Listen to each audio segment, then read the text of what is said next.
भरत जी महाराज राम राम राम राम राम राम कहत राम सिय उमग उमग अनुराग। बस राम राम राम राम कहते हुए राम के पास पहुंच रहे हैं। देखो भाई, हम लोग राम के पास तब पहुंच सकते हैं जब भरत की तरह राम राम राम राम कहें। क्यों भाई, राम राम राम राम कहेंगे तो राम के पास पहुंच जाएंगे। भरत जी कैसे पहुंचे हैं? कहत राम सिय उमग उमग अनुराग। यदि हम राम राम कहते रहेंगे तो हम राम के पास पहुंच जाएंगे। भरत जी राम राम कहते कहते राम के पास पहुंच गए कि नहीं? उपाय एक ही बताया मैंने कि राम राम राम राम को। आज आप सब भ्रमित हो रहे हो, संसार के काम में फंसे हो और बराबर काम काम काम काम कह रहे हो। क्यों भाई, क्या कह रहे हो? काम काम काम काम।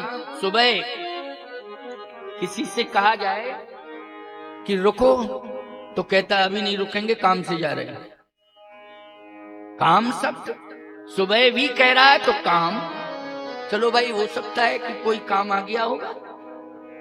दोपहर में फिर मिला, वही व्यक्ति कहे भैया अब रुक जाओ, हमारी बात सुन लो। बोले अभी बात मत करना, काम से जा रहे हैं।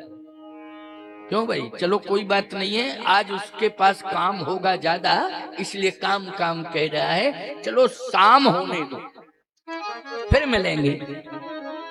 और जब शाम को आप मिले और फिर कहा कि भैया हमारी बात सुन लो, बोले बिल्कुल फुर्सत नहीं है, अभी हम काम में व्यस्त हैं।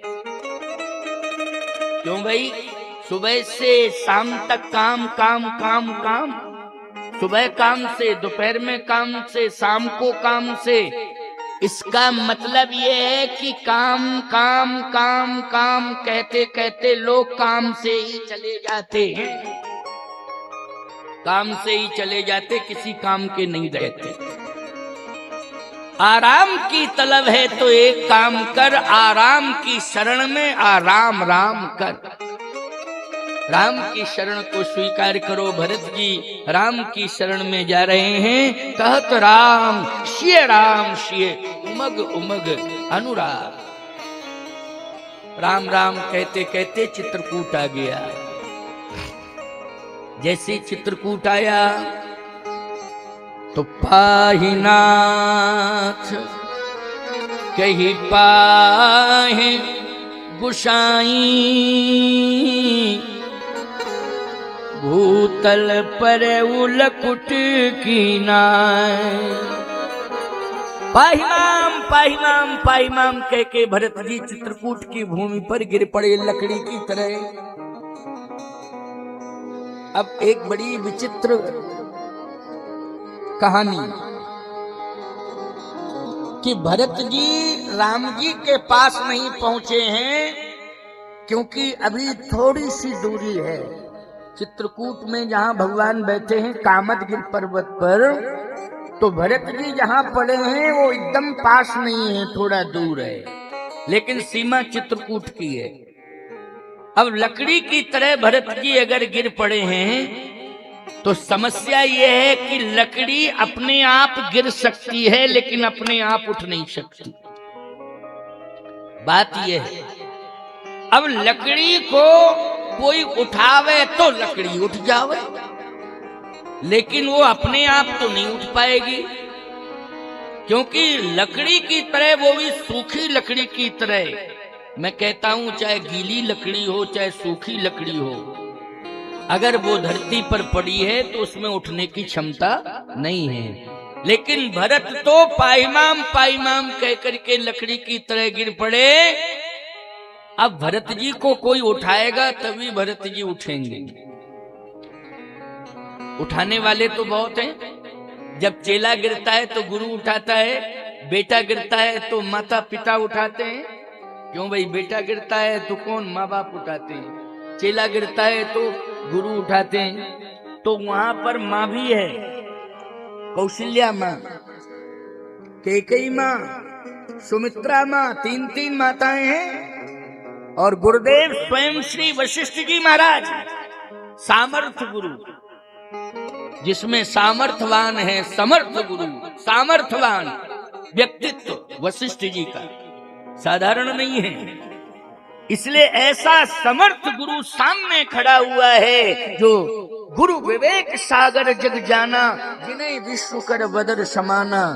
लेकिन वो भी गुरुदेव नहीं उठा पा रहे हैं, माताएं भी नहीं उठा पा रही हैं।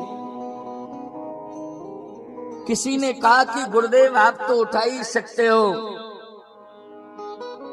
वशिष्ठ जी ने कहा नहीं, मैं नहीं उठा पाऊंगा। क्यों? मैं सामर्थ्य खो चुका हूं। भरत के सामने मेरा सामर्थ्य चला गया। वैसे तो है, लेकिन भरत के सामने मेरा सामर्थ्य समाप्त हो गया। मुझ में सामर्थ्य नहीं है। क्यों नहीं है? भरत की महिमा इतनी है कि जितना गहरा समुद्र है, उस समुद्र से भी ज्यादा गहरी भरत की महिमा है। भावों की गहराई। किसकी गहराई? भावों की गहराई। जैसे समुद्र के तट पर विशाल जल समुदाय को देख करके एक अबला किम कर्तव्य विमूढ़ हो जाती है कि मैं समुद्र को कैसे पार करूं। बोलो भाई, ऐसे ही वशिष्ठ जी की मति ये अबला हो गई। किम कर्तव्य विमूढ़ है, कुछ भी कहने का साहस नहीं है। आज विवेक काम नहीं कर रहा है। मैं तो नहीं उठा पाऊंगा, क्योंकि मुझ में सामर्थ्य नहीं है। मैं नहीं उठा पाऊंगा। अब जब वशिष्ठ जी नहीं उठा सकते हैं, तो माता जी की हिम्मत कहां से पड़े? बोलो भाई। जब गुरुजी असमर्थ है, तो माताएं ये कहेंगी कि हम समर्थ हैं। भाई, गुरु के आगे ये माताएं ये कहेंगी कि हम में सामर्थ्य है। नहीं नहीं, ये तो सामान्य बुद्धि वाली नारी होगी। वो भले ही कुछ भी कहने लग जाए, माथा पीटे, चाहे छाती पीटे, चाहे चिल्लाना चीखना शुरू कर दे, ये सामान्य बुद्धि वाली नारी हो सकती है। लेकिन कौशल्या सामान्य नहीं है, कैकेयी भी सामान्य नहीं है, सुमित्रा भी सामान्य नहीं है। इनका जो व्यक्तित्व है, वह व्यक्तित्व जो है जिसके सामने निर्गुण निराकार ब्रह्म सगुण साकार बन करके समर्पण कर चुका हो, ऐसा विशाल व्यक्तित्व कौशल्या अम्बा का है। वो गुरुदेव की मर्यादा का उल्लंघन नहीं करेंगी। गुरुदेव की मर्यादा रखनी चाहिए। जब गुरुदेव नहीं उठा पा रहे हैं, तो मैं कैसे उठाऊंगी? इसलिए वो भी खड़ी हैं शांत। अब कौन उठावे भाई? किसमें हिम्मत है? क्या कोई पहलवान बुलाया जाए? तो याद रखना, कोई भी पहलवान हो, चाहे कोई बुद्धिमान हो, समुद्र की गहराई का कोई मूल्यांकन नहीं, कोई मापदंड नहीं है। बोलो भाई। और अगर कोई पहलवान नदी में कूद जाए तो पार हो सकता है, सरोवर में कूद जाए पार हो जाएगा, नदी में कूद जाए पार हो जाएगा, लेकिन समुद्र में कूद जाए तो पार नहीं हो पाएगा, डूब जाएगा। क्यों भाई? डूब जाएगा। समुद्र में पार नहीं। समुद्र को कैसे पार करे? क्योंकि दूसरा तट दिखाई ही नहीं दे रहा है, पार होगा कैसे? तो भरत क्या है? बोलो, समुद्र है कि नहीं? क्या है भरत? भावों के समुद्र हैं, महिमा के समुद्र हैं भरत। भरत का गांभीर्य इस समुद्र से भी ज्यादा गहरा है। जो भूगोल में समुद्र आपको दिखाई दे रहा है, उससे भी ज्यादा गहरा है। भरत भरत हैं, भरत भरत समजान, भरत के समान केवल भरत हैं, दूसरा कोई है ही नहीं। अब एक बात बताओ, इस समुद्र की गहराई तक अगर कोई पहुंच सकता है तो वो परमात्मा है, और समुद्र को पार कर सकता है तो परमात्मा, और समुद्र को नियंत्रित कर सकता है तो परमात्मा, और समुद्र को अगर आधार दे सकता है इस ब्रह्मांड में तो परमात्मा। इसलिए सामर्थ्यवान समुद्र को नियंत्रित करने के लिए, समुद्र को धारण करने के लिए, समुद्र को संभालने के लिए केवल एकमात्र अधिकार प्राप्त हुआ है, वो ब्रह्म को नहीं, परमात्मा को। इसलिए भरत को तो केवल परमात्मा ही संभाल सकता है और किसी में सामर्थ्य नहीं है। भरत जैसा संत अगर पृथ्वी पर गिर जाएगा तो उसे उठाने के लिए परमात्मा ही सामर्थ्यवान है, वरना किसी में सामर्थ्य नहीं है। अच्छा, एक साधारण सा उदाहरण दे दूं।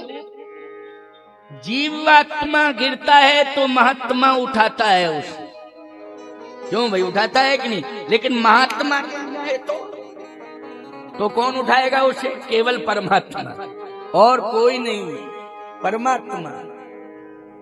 भरत जैसा संत जिसमें किसी भी प्रकार का किंचित मात्र भी न काम है, न क्रोध है, न लोभ है, न मोह है, न मद है, न मत्सर है, खड विकारों से कोसों दूर भरत का व्यक्तित्व है, संतत्व है। और ऐसा संत अगर पृथ्वी पर गिर जावे, कौन उठाएगा उसे? केवल परमात्मा में ताकत है और किसी में। लेकिन परमात्मा से कौन कहे जा करके कि भरत पड़े हुए हैं? आप कहोगे परमात्मा तो सब जानता है, उसे बताने की जरूरत ही नहीं। अच्छा, एक बात बताओ, ये प्रचार तुमने कथा का किया है नगर में, गांव में, जिले में या जिले से बाहर, वो जनता के लिए किया है कि जनता जान जाए, कि भगवान के लिए किया कि भगवान जान जाए? जनता के लिए किया है कि जनता जान जाए, क्योंकि जनता जानती नहीं है, जब जनाया जाता है तब जानती है। ये प्रचार जो है जनता के लिए हुआ है। लेकिन आप कहोगे महाराज परमात्मा सब जानता है, क्या पता नहीं है परमात्मा को कि भरत पड़े हुए हैं? आपको एक भाव इसमें बहुत अच्छा दे रहा हूं। भरत जी का और राम जी का मिलन हो रहा था, उसको कोई समझ नहीं पा रहा था। हृदय मंदिर के अंदर, राम जी के हृदय मंदिर के अंदर भरत का और राम जी का भाव भरा मिलन हो रहा था। जैसे पुजारी का और भगवान का मंदिर के अंदर मिलन हो। बोलो भाई, पुजारी का अभी पट नहीं खुले हैं, केवल मंदिर के अंदर पुजारी है और परमात्मा है, और पुजारी और परमात्मा दोनों मिल रहे हो, याद रखना तो बाहर के लोगों को कुछ पता ही नहीं चलेगा और बाहर की आवाज सुनाई भी नहीं देगी। बस ठीक यही था कि भगवान का और पुजारी का मिलन हो रहा था। भरत पुजारी हैं और राम जी परमात्मा हैं, तो पुजारी और परमात्मा का हृदय मंदिर में मिलन हो रहा था। लेकिन मिलन कब से शुरू हुआ? क्या जब से राम जी ने अयोध्या छोड़ी है उसी समय से भरत से मिल रहे हैं, या मध्य में कोई समाचार मिल गया तब मिले हैं? समाचार मध्य में मिला। समाचार किसने दिया है? सीता जी ने दिया है कि भरत आ रहे हैं। और सीता जी को किसने बताया? सीता जी सो रही थी, स्वप्न में सीता जी ने भरत को आते हुए देखा है। किसमें देखा है? स्वप्न में। कहाँ है भरत? लक्ष्मण जी ने कहा कि मैं यही तो बताने आया हूं कि भरत जी, भरत भैया प्रणाम कर रहे हैं आपको। प्रणाम? अच्छा, अभी तो मैं मिल रहा था, प्रणाम। कहाँ है? कहा वो पड़े हुए। यानी उठाया किसी ने नहीं, लेकिन लक्ष्मण के द्वारा ये जानकारी प्रभु राम को दी गई है कि भरत जी प्रणाम कर रहे हैं, पड़े हुए हैं। भगवान ने कहा भरत आ गया, आ गया। कहाँ पड़ा है? उठे राम, उठे राम, उठे राम, सुन प्रेम अधीरा, कहूं पट कहूं निखंग धनु तीरा। भगवान अधीर होकर के उठे और दौड़े, भरत भरत कह के, तो पीतांबर गिर गया, धनुष बाण गिर गए। कहूं पट कहूं निखंग धनु तीरा। भगवान का पीतांबर पड़ा है, धनुष बाण पड़े हैं, हाथ उठे हुए हैं ऐसे, भरत भरत भरत भरत। याद रखना यही तो है कि भाई से मिलने जा रहे हैं, मुट्ठी नहीं बांधे हैं, मुट्ठी खोले हुए हैं। आजकल लोग मुट्ठी बांध लेते हैं और मुट्ठी बांध भी लेते हैं और आपको क्या बतावे, फिर मुट्ठी तो खुलती नहीं है। समझ गए हो? फिर खुलती नहीं है मुट्ठी, बंध जाती है तो बंध जाती है, बंध जाती है, खुलती ही नहीं है। अगर उनकी मुट्ठी को कोई खोल सकता है तो पत्नी खोल, और कोई, उसमें ताकत है मुट्ठी खोलने की। बाकी मुट्ठी ना भाई खोल पा रहा है और ना मुट्ठी कोई और खोल पा रहा। बंद गई तो बंद गई, बंद गई तो बंद गई। अच्छा एक बात बताओ, ये डिमांड कर दें कि मुझे बनारसी साड़ी चाहिए 5,000 की। अब तुम्हारे पास पैसा नहीं है, तुम अगर बुद्धिमान नहीं हो तो तुरंत ही कहोगे कि कर्जा लेना पड़े, लेकिन कर्जा लेके तुझे 5,000 की साड़ी दूंगा। समझ लो बेवकूफ हो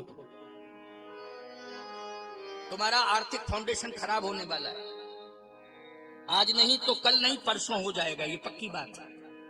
क्यों? तुम्हारे पास नहीं है और कर्जा लेकर के तुम पत्नी को साड़ी दे रहे हो, और पत्नी भी नहीं समझ रही है कि आखिर कर्जा से पति परेशान नहीं हो जाएगा।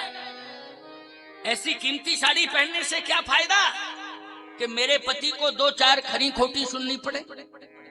कर्जा लेने वाला व्यक्ति, याद रखना, खरी खोटी सुनता है एक दिन कि हम नहीं जानते थे भाई साहब, आइंदा आप मुझसे 2 रुपया भी नहीं मांग सकते हो, नाम देंगे आपको, आपका रिकॉर्ड। बोलो भाई, खरी खोटी सुनने को मिल गई कि नहीं? तुम थोड़ा समझदारी का परिचय देना, पत्नी से कहना कि 5,000 की नहीं, हम 10,000 की साड़ी पहनाएंगे, लेकिन आज नहीं। तो फिर ये कहेंगी कब? कल। तो ये मत कहो कल भी नहीं, फिर कह दो परसों। धीरे धीरे बरसों निकाल दो, धीरे धीरे निकाल दो बरसों। भाई खरीद के तो दे दो, हम इसका विरोध नहीं करें। भाई पत्नी मांगेगी किससे, ये बताइए? आखिर पत्नी अपने पति से ही मांग कर सकती और किसी से नहीं, क्योंकि मांग किसने भरी? कंप्यूटर ने भरी। क्यों? मंडप के नीचे कंप्यूटर गया था मांग भरने के लिए, है? मांग किसने भरी है? पति ने मांग भरी है, इसलिए मांगने का अधिकार बोलो है कि नहीं? और किससे मांगेगी? जिसने मांग मस्तक में भरी है उसी से मांगा जाएगा। लेकिन देने वाला थोड़ा समझदार हो और समझदारी से संचालन करे गृहस्थी का, तो कभी परेशानी नहीं आएगी, कभी नहीं आएगी परेशानी। इसलिए हम ये विरोध नहीं करते हैं कि मांगना नहीं चाहिए। माताओं, पति से ही मांगना चाहिए, किसी से नहीं। अपने पति की गूदड़ी ओढ़त हो ये निशंक, और पर पुरुषा की चूनरी मांगत लगे कलंक। पर पुरुषा की चूनरी मांगत लगे कलंक। अपने पति से ही मांगना चाहिए, लेकिन परिस्थिति को देख करके मांगना चाहिए। पति कहीं संकोच में ना पड़ जाए, ऐसा कार्य नहीं करना चाहिए। इसलिए आवश्यकताओं की पूर्ति करो और अनावश्यकताओं से निवृत्ति रखो, अगर संतुलन बनाना है तो। और अनावश्यकताओं की पूर्ति करने में अगर तुम लग जाओगे तो निश्चित रूप से फेल हो जाओ। चाहे जितना कुबेर जैसा तुम्हारे पास धन भरा हो, लेकिन अनावश्यक मांगे होंगी, अनावश्यकताओं की पूर्ति करने में तुम लग जाओगे तो याद रखना लक्ष्मी चली जाएगी। इसलिए थोड़ा समझदारी का परिचय दो, संतुलन बना करके चलो। देखो भाई भाई में प्रेम है, भाई भाई के सामने जा रहा है तो मुट्ठी बांध के जा रहा है कि मुट्ठी खोल के जा रहा है? जल्दी बोलो। इसका मतलब है इस मुद्रा का, मैं तेरा हूं, मैं तेरा हूं, मैं तेरा हूं। बोलो भाई, मैं तेरा हूं, मैं तेरा हूं, मैं तेरा हूं। ये राम का संकेत है और भरत का संकेत ये है कि आपके अलावा मेरा कोई दूसरा नहीं है, आपके अलावा मेरा कोई दूसरा नहीं है। इसलिए भरत लकड़ी की तरह पड़े हुए हैं कि प्रभु आप ही उठाओगे तभी मैं उठ सकता हूं, क्योंकि आपके अलावा इस दुनिया में मेरा कोई नहीं है। इस प्रकार का प्रेम भाइयों भाइयों में होना चाहिए, तभी आज प्रेम का साम्राज्य स्थापित हो पाएगा, वरना प्रेम का साम्राज्य स्थापित नहीं हो पाएगा। पार्टियां आएंगी, बदलती रहेंगी, सत्ताधारी बनते रहेंगे, सत्ताधारी मिटते रहेंगे, सत्ताधारी बदलते रहेंगे, लेकिन प्रेम का साम्राज्य नहीं आएगा। सत्ताएं आती हैं जाती हैं, लेकिन प्रेम का साम्राज्य कोई स्थापित कर सकता है तो केवल रामायण पढ़ के और रामायण सुन के ही प्रेम आ सकता है, और प्रेम का राज्य स्थापित हो सकता है। और प्रेम के राज्य में ही राम राज्य आता है। प्रेम के राज्य में क्या आता है? राम राज्य। प्रेम का धरातल हो और राम राज्य स्थापित हो उस पर, तो प्रेम का धरातल हो और उस पर राम राज्य स्थापित हो, तभी राम राज्य जाएगा, वरना भाषणबाजी से राम राज्य जाने वाला नहीं है।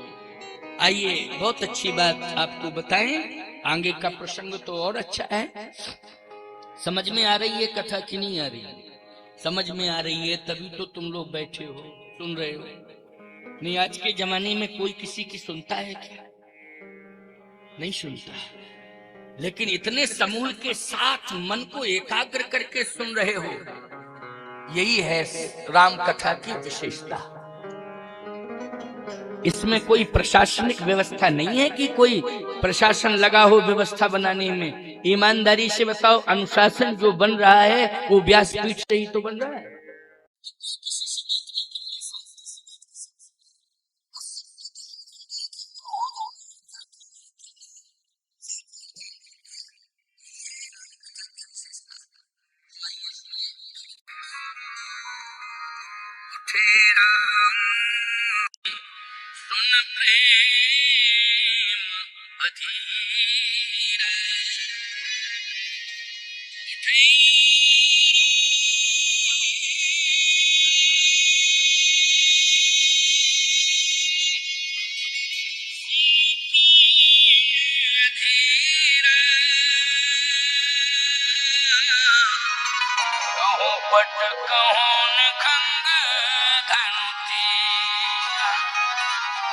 धनुष गिर गया,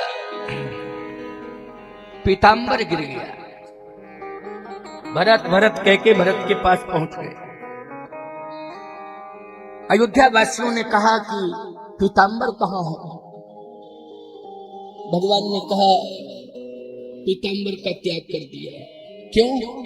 क्योंकि मैं भरत को उठाने के लिए आया हूं। जब उठाता, हृदय से लगाता, तो ये पीतांबर बाधक बन जाता, क्योंकि बीच में, बोलो भाई, बीच में है कि नहीं? जैसे वस्त्र हम पहने हुए हैं, और यदि हम भगवान की मूर्ति को या रामायण को डायरेक्ट हृदय से लगाना चाहें तो कहीं ना कहीं ये वस्त्र बाधक बन जाएगा। बोलो, बन जाएगा भाई? हृदय से रामायण तो लग जाएगी, लेकिन ये बाधा खड़ी करेगा ये वस्त्र।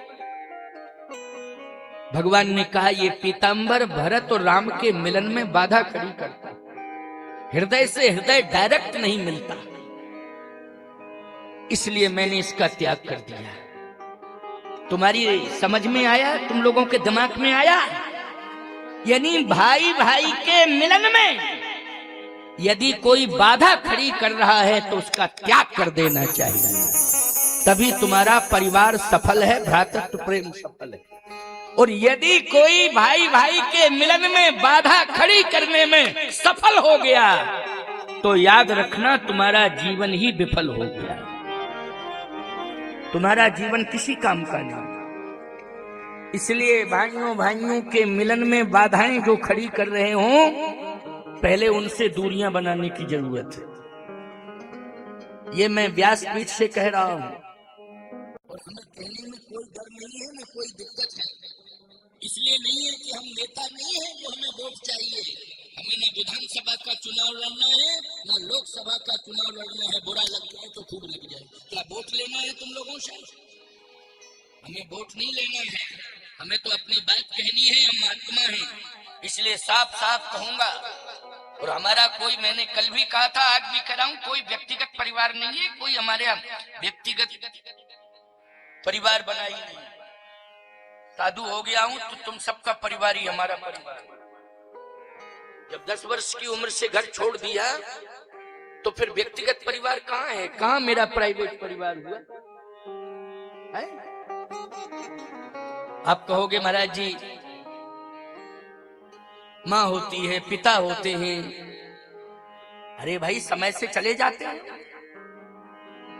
क्या बने रहते हैं? चले जाते हैं।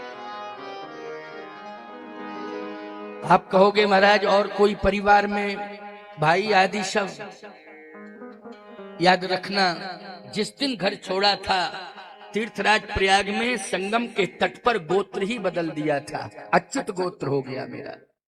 अच्युत भगवान को कहते हैं। किसको कहते हैं? भगवान को।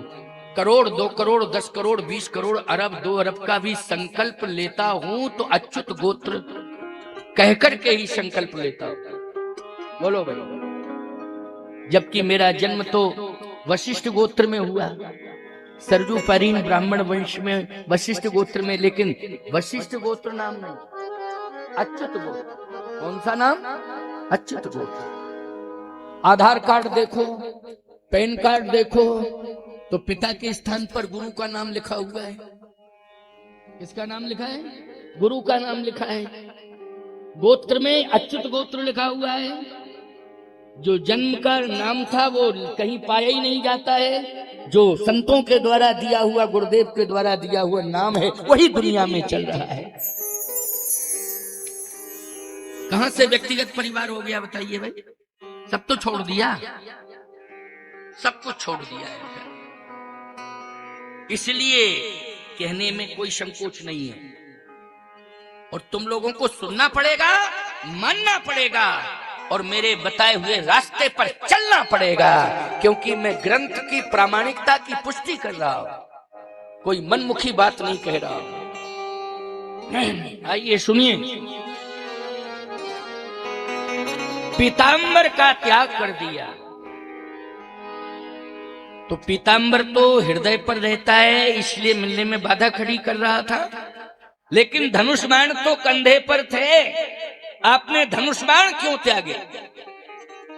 भगवान राम ने कहा इसलिए कि ये बल की याद दिला रहे थे। ये मेरे कंधे पर थे, लेकिन जब मैं भरत के पास आ रहा था तो ये बल की याद दिला रहे थे।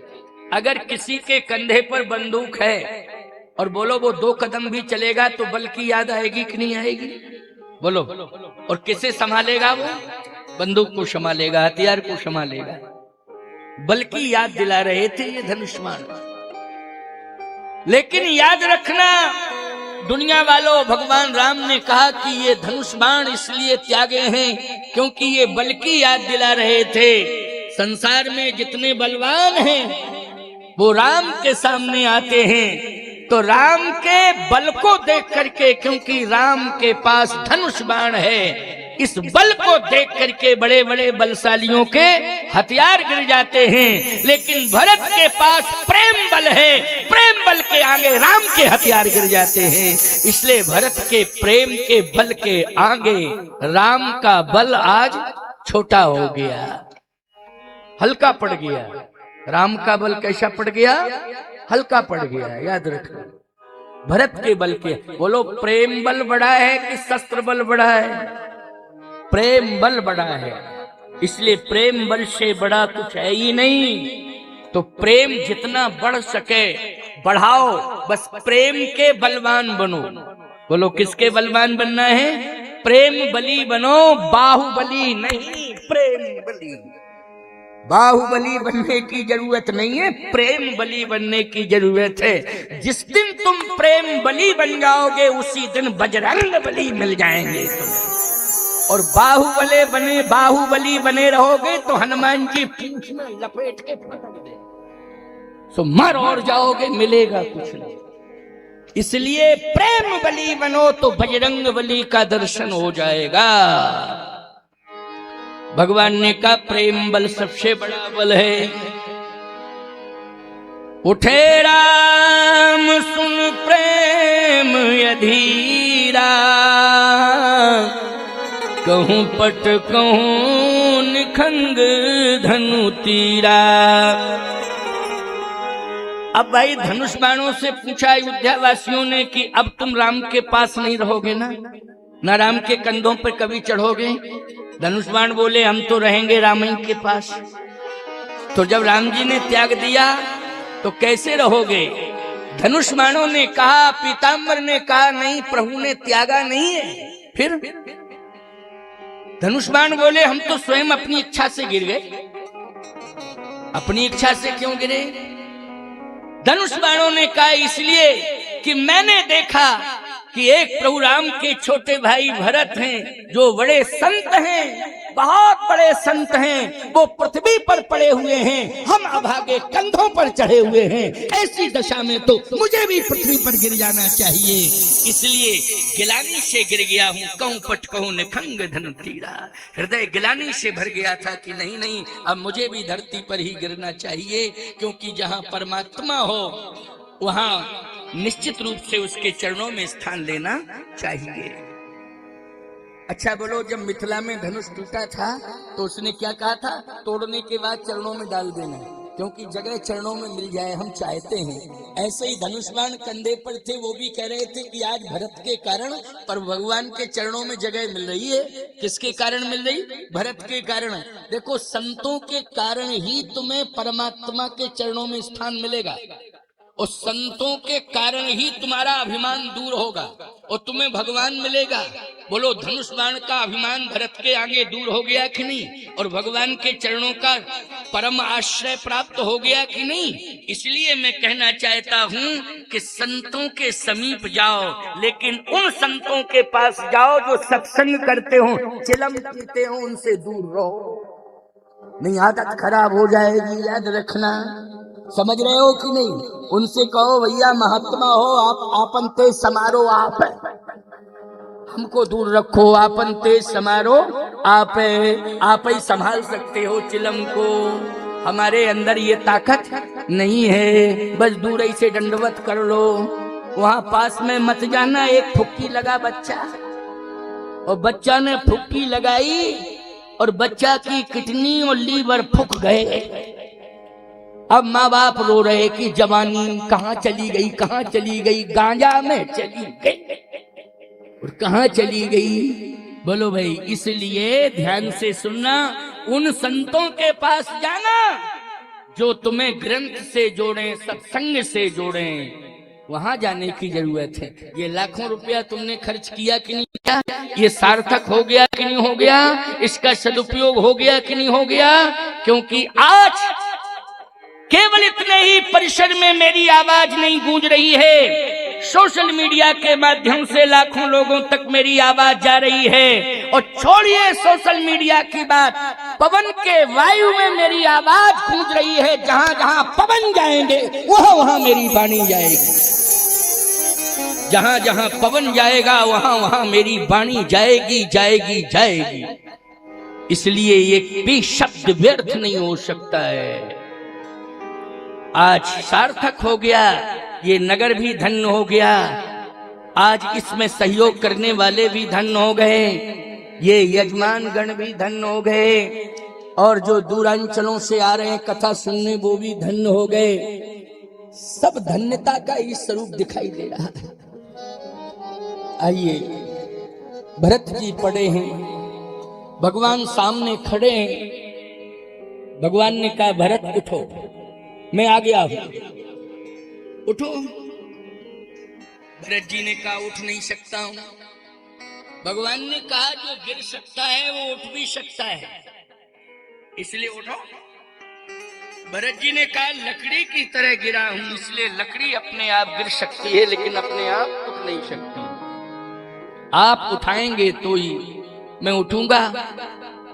भगवान ने कहा तो मैं उठा रहा हूं। भरत जी ने कहा मेरा मन नहीं है उठने का, क्योंकि मुझे आपके चरणों का दर्शन हो रहा है।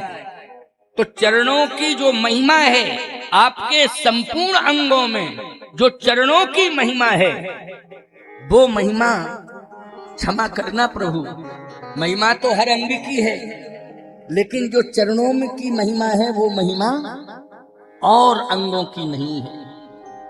वैसे तो नवकंज लोचन कंज मुख कर कंज पद कंजारुणम श्री रामचंद्र कृपाल भजमन हरण भव दारुणम नक्शे सिक्तक कंज कंज कंज मणि कमल कमल कमल। तो अब आप कहोगे महाराज कमल तो एक ही है, चाहे सिर पर हो, चाहे हृदय पर हो, चाहे माला में हो, चाहे चरण में हो। क्यों भाई? कमल की आकृति भी वैसी होती है, सुगंध भी समान होती है, आकृति भी समान होती है, उसकी क्वालिटी भी समान है।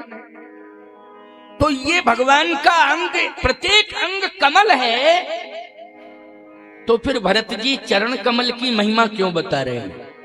और पुजारियों से पूछना, जब भगवान की आरती होती है तो चरण कमल से होती है। कहां से शुरू होती है? चरणों से शुरू होती है, फिर हृदय, फिर मुख आदि पूरे सर्वांग आरती होती, लेकिन शुरू कहां से होती है? चरणों से। आरती चरण कमल की कीजिए, चरणों की आरती।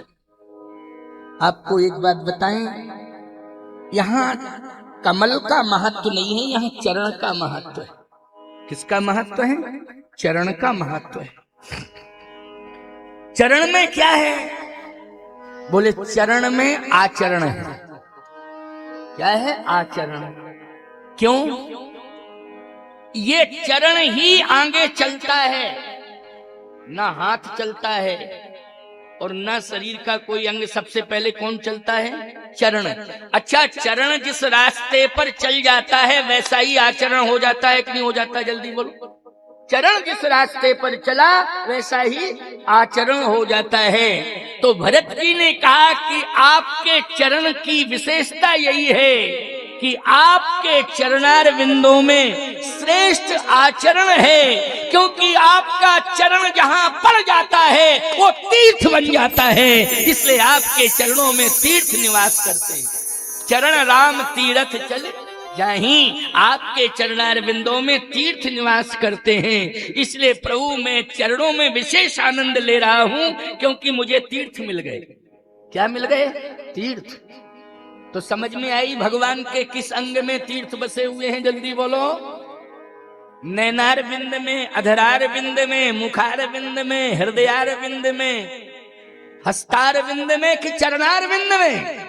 चरणार बिंदों में। चरण राम तीर्थ चले जाहीं, इसलिए भगवान के श्री चरणों की सन्निधि प्राप्त करना चाहते हैं भरत जी महाराज। वो कहते हैं कि प्रभु चरणों में जो आनंद मिल रहा है वो आनंद और कहीं नहीं मिलेगा। भगवान ने कहा लेकिन मुझे भी तो आनंद चाहिए, मैं जब तक तुम्हें हृदय में, हृदय से नहीं लगा लूंगा, क्योंकि तुम संत हो और भक्त भी हो, तो मेरा हृदय भक्तों के लिए खुला है, संतों के लिए और भक्तों के लिए मेरा हृदय खुला हुआ है। इसलिए भरत मैं तो उठाऊंगा। भरत जी ने कहा इच्छा तो नहीं है चरणों में पड़ा रहूं, लेकिन बरबस लिए उठाए। बरबस मानी जबरदस्ती। बरबस लिए उठाए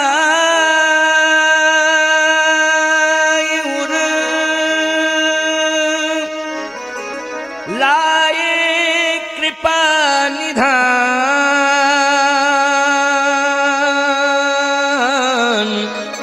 भरत राम की मिलनी लखी बिसरे समय अपार। जबरदस्ती भगवान ने उठाया भरत को और हृदय से लगाया। जैसे ही भरत को उठाया, हृदय से लगाया, तो याद रखना अयोध्या में भाई के रूप में भरत मिले, एक साथ जन्मे, लेकिन प्रेम तो था, लेकिन प्रेम में पूर्णता नहीं थी। क्या नहीं थी? पूर्णता। लेकिन चित्रकूट में जब राम और भरत मिले हैं तो प्रेम में पूर्णता आ गई। ये परम शब्द लग गया ना, तो परम में पूर्णता है। जैसे गुरु में पूर्णता है, गुरुर् ब्रह्मा गुरुर् विष्णु गुरुर्देवो महेश्वरा गुरुर् साक्षात परम तस्मै श्री गुरवे। तो बोलो परम में पूर्णता, यानी गुरुदेव अपूर्ण नहीं होते हैं, वो पूर्ण होते हैं। और परमात्मा अपूर्ण नहीं होता है, पूर्ण होता है। ओम पूर्णमदः पूर्णमिदं पूर्णात् पूर्णमुदच्यते पूर्णस्य पूर्णमादाय पूर्णमेवावशिष्यते। तो परमात्मा पूर्ण और गुरु भी पूर्ण, ये अपूर्ण नहीं होते हैं। लेकिन आज भाई भाई पूर्ण हो गए। क्यों हो गए? बोले परम प्रेम पूर्ण दो भाई। परम प्रेम आ गया ना, प्रेम पराकाष्ठा पर पहुंच जाता है तो परम में बदल जाता है, उसके आगे फिर कुछ होता ही नहीं है। इसलिए परम प्रेम पूर्ण दो भाई, मन बुद्धि चित्त अहिमित बिसराई।